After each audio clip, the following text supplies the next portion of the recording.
कराची में भी बादलों की आंख मचोली जारी है। गुज़िश्ता रोज बूंदाबांदी के साथ मानसून के पहले स्पेल का आगाज हो गया।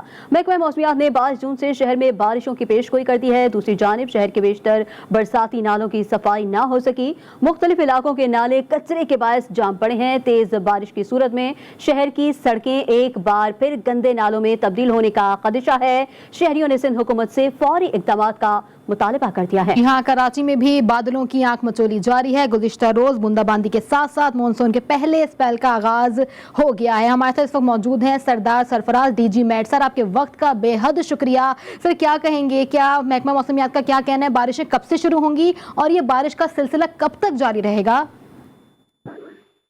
देखें, बारिश का सिलसिला कराची में तो अभी कोई खास नहीं, इम्कान नहीं है। 22 को अलबत्ता कुछ है, आंधी वांधी चलने का और हल्की बारिश का।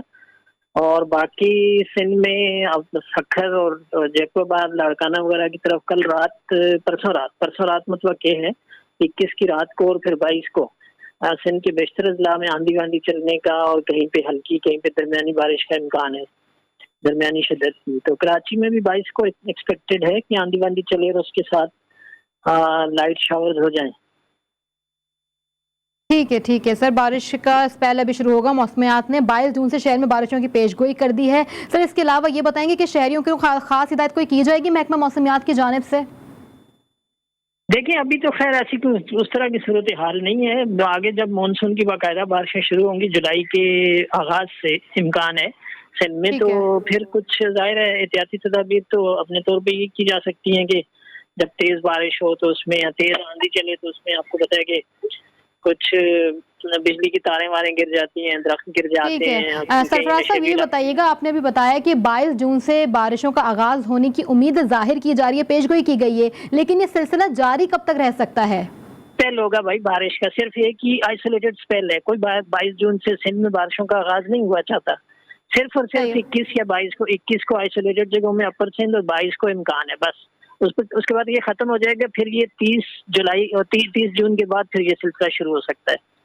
21-22 को बारिश होगी और उसके बाद दोबारा से ये सिलसिला शुरू होगा 21 के बाद से। हमारे साथ मौजूद है सरदार सरफराज डीजी मेट। सर, आपके वक्त का बेहद शुक्रिया। मजीद इस पे तफसीलात जान लेते हैं। हमारे साथ मौजूद हैं इस वक्त वसीम हैदर। वसीम, आप इस वक्त गुज्जर नाले के आसपास ही मौजूद हैं, उस वक्त क्या सूरत हाल देख रहे हैं? सफाई के मामला से भी आगाह कीजिएगा।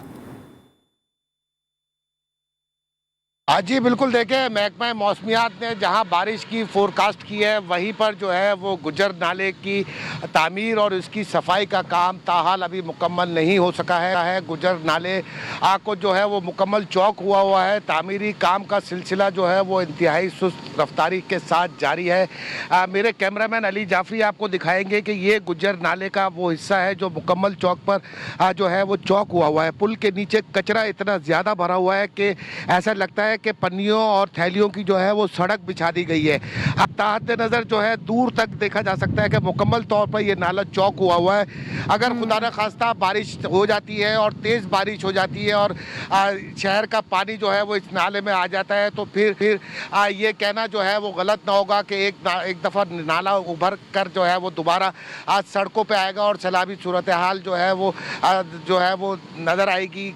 घरों में पानी जाएगा। ये गंदा पानी जो है सीवरेज का गलियों नालों से के बजाय, इस नाले के बजाय गलियों और इलाकों में फैल जाएगा, जिसकी वजह से जो पिछले साल बारिशों में सूरत हाल हुई थी कि जो मकानात थे आसपास के वो सारे ज़ेरे आब आ गए थे और यहाँ के रहने वाले जो है वो शदीद मुश्किलात का शिकार है। उनका यही कहना है कि वसीम, सिर्फ यहाँ के रहने वाले नहीं, आसपास पूरे कराची की सूरत हाल इन नालों की वजह से ख़राब ही हो जाती है। इस वक्त वसीम हमारे साथ ही रहेगा, मजीद भी आपसे मालूमात लेंगे। हमारे साथ मौजूद है शर्जील इनाम मेमन, वजीर इत्तलात सिंध। शर्जील साहब, आपके वक्त का बहुत शुक्रिया। सर, क्या कहेंगे, इस बार सिंध हुकूमत को इकदाम करने के लिए तैयार है, कोई इकदाम कर रही है? बिस्मिल्लाहिर्रहमानिर्रहीम जी, शुक्रिया जी। ये मानसून की जैसे ही पेशन गोई हुई है और ये इंतजामिया को अलर्ट कर दिया गया था गवर्नमेंट की जानिब से, और KMCs और DMCs जितने भी हैं वो मुख्तलिफ नालों की सफाई का काम रैपिडली जारी है।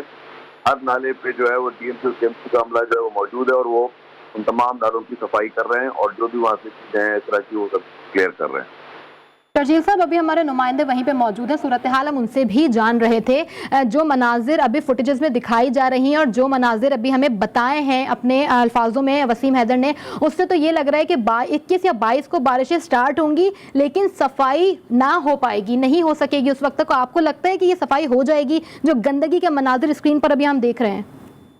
नहीं, मैं सॉरी आपकी स्क्रीन नहीं देख रहा हूँ, लेकिन ये मैं कह सकता हूँ कि बिल्कुल मुर्तज़ा वहाब साहब एडमिनिस्ट्रेटर और जो भी टीएमसीज के नुमाइंदे हैं वो सब लगे हुए हैं और उनके भी मुख्तलिफ मौक़ात पर उनके फुटेजेस आए हैं कि जी वो सफाई में मसरूफ़ है। और जहाँ जहाँ पर भी इस तरह का पूरा जो भी नालों के अंदर जो भी लोग कूड़ा और कचरा डालते हैं उस पर वो क्लियर भी किए जा रहे हैं। आपको पता होगा कि इस बार इसीलिए उन्होंने प्लास्टिक के बैग पर भी पाबंदी लगाई थी। प्लास्टिक के बैग जो होते हैं वो सबसे ज्यादा कॉज ऑफ ब्लॉकेज होते हैं। हाँ, तो उस पर भी काम चल रहा है और मैं समझता हूँ कि जी पूरी कोशिश इंशाल्लाह पानी आपको शहरों में नजर नहीं आएगा। अच्छा सर, क्या ये जरूरी है कि जब बारिशों की पेशगोई की जाए उसके बाद ही जो नाले हैं उनमें गंदगी की निशानदेही की जाए और उसके बाद ही सफाई शुरू की जाए? बस ये नाले 3-4 दफा बिल्कुल क्लियर किए गए हैं। अनफॉर्चुनेटली और कराची में सॉलिड वेस्ट भी अब सब जो है फुली फंक्शनिंग में काम कर रहा है। अनफॉर्चुनेटली हमारे पास लोग ऐसे हैं जो अपना कचरा उसके बावजूद भी नालों में फेंकते हैं। उसके अलावा जो आपने देखा होगा जो बिल्डिंग कंस्ट्रक्शन होती है उसका मलबा लोग लैंडफिल साइड पे नहीं फेंकते, वो भी जाके नालों में फेंक देते, जो वजह बनती है ब्लॉकेज की, जो कि नहीं होना चाहिए। और उस पर इंतजामिया ने सख्ती से हिदायत भी की, लेकिन उसके बावजूद कुछ एक सिविक सेंस जिसे कहते हैं कि अगर आपको कहीं मलबा आपके पास किसी बिल्डिंग का निकल रहा है तो आप जाके उन लैंडफिल साइट से जाकर फेंक के आए जहाँ पे उसकी जरूरत है। अगर आप उनको नालों में फेंक देते हैं तो वो चीजें खराब हो जाती हैं। और ठीक है सर, अभी ये भी बताइएगा कि हमारे पास इन नालों की सफाई के लिए भी या सिर्फ कराची और सिंध की सफाई के लिए भी एक इदारा तो है नहीं, सॉलिड वेस्ट भी हमारे पास है, डीएमसी भी है, केएमसी भी है। हम हमेशा इल्जामात तो एक दूसरे पे लगाते ही रहते हैं, लेकिन अब यही सवाल है कि इस वक्त इतने इदारों के बावजूद भी सफाई का वक्त यही क्यों ढूंढा जाता है कि जब आपको अलर्ट दिया जाए उसके बाद आप लोग सफाई शुरू करते हैं या करवाते हैं? देखिए, रूटीन में सफाई होती है और मैं जो बात कर रहा हूँ मलबे के लिए भी लैंडफिल साइड में नहीं होता, मलबे के लिए भी जगह मखसूस है, वहाँ दिया जाता है। और जहाँ तक आपने ये बात की कि अलर्ट के अलावा भी रूटीन में भी नालों की सफाइयाँ होती रहती हैं, लेकिन जब मानसून का टाइम होता है तो ज़रा एक्टिव मशीनरी को एक्टिव किया जाता है कि मजीद जोर से जल्दबाजी में उसे किया जाए। ये पार्ट ऑफ रूटीन। ठीक है सर, इस वक्त अच्छी बात तो आपने ये कही कि अगर इस बार बारिश होगी 21 या 22 को तो नालों का पानी या बारिश का पानी सड़कों पर शाहराहों पर नजर नहीं आएगा। अब हमारे साथ ही रहेगा शर्जील इनाम मेमन, वजीर इत्तलात हमारे साथ थे। रुक कर लेंगे खुर्रम शेर जमान की जानिब जो रहनुमा है पीटीआई के।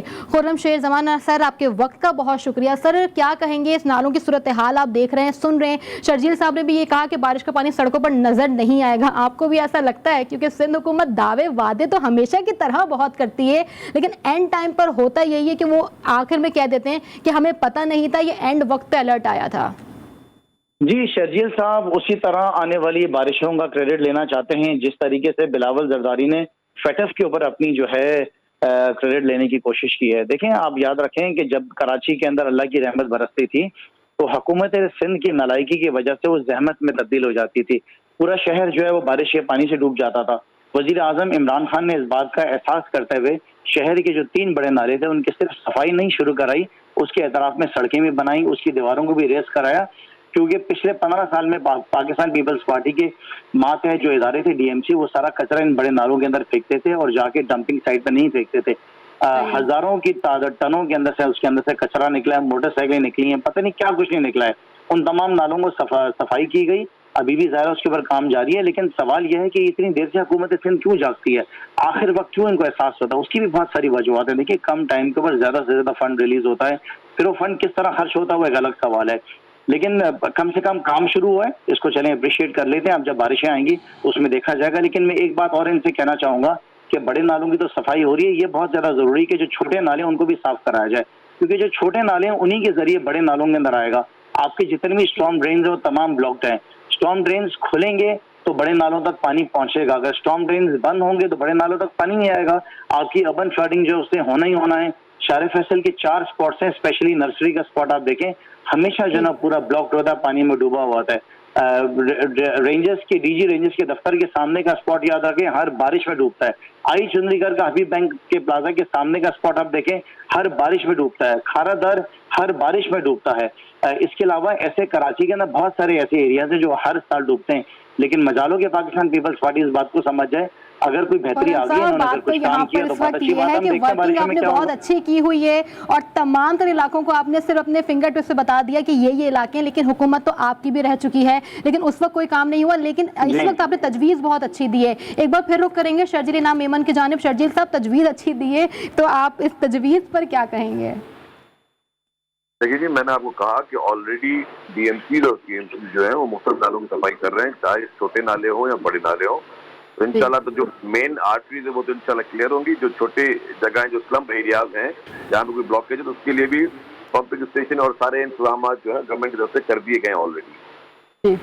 सर, सिर्फ नालों का मसला ही नहीं है। अगर हम देखते हैं तो जब भी बारिशें शुरू होती हैं तो बिजली के तार अक्सर गिर जाते हैं, पोल पे करंट आना शुरू हो जाता है, गटर बहुत से खुले होते हैं जिसमें बहुत बार हमने देखा है कि कई कीमती जानें भी गई हैं। तो उनके लिए क्या एहतियाती तदाबीर अपनाई गई हैं? देखिए जी, के इलेक्ट्रिक को भी डेफिनेटली गवर्नमेंट ने अलर्ट किया है और के इलेक्ट्रिक का नेटवर्क पुराना है। के इलेक्ट्रिक की इनकम बहुत अच्छी होती है, लेकिन वो उस इनकम के बाद जो उनको अपनी नेटवर्किंग ठीक करनी चाहिए उस पर खर्चा नहीं करते, जिसमें उनको काफी दफा इंतबाह सख्ती से किया गया है, गवर्नमेंट की तरफ से भी कहा गया है और अभी भी जो है गवर्नमेंट की तरफ से उनको सख्ती से हिदायत की गई है कि आप जो है अपने उन सारी चीजों को भी मेंटेन करें, लेकिन उसके साथ साथ इसके अलावा भी आपको जो भी इनकम होती है, जो आपके प्रॉफिट्स है, उस प्रॉफिट्स में आपने अपने नेटवर्क को बेहतर करना है, क्योंकि वो पुराना ही सिस्टम चल रहा है, उस पर वो खर्चा करने के लिए तैयार नहीं है। शहर में जो इलीगल बोर्ड लगे हुए हैं उसको भी आप देख लीजिएगा जरा, क्योंकि पिछली बारिशों के अंदर भी जब तूफानी हवाएं चली थी तो वो इलीगल बोर्ड जो हैं जो बिल्डिंगों के ऊपर लगे हैं वो भी नीचे गिर गए थे, जिसका नोटिस जो है चीफ जस्टिस ऑफ पाकिस्तान ने भी लिया।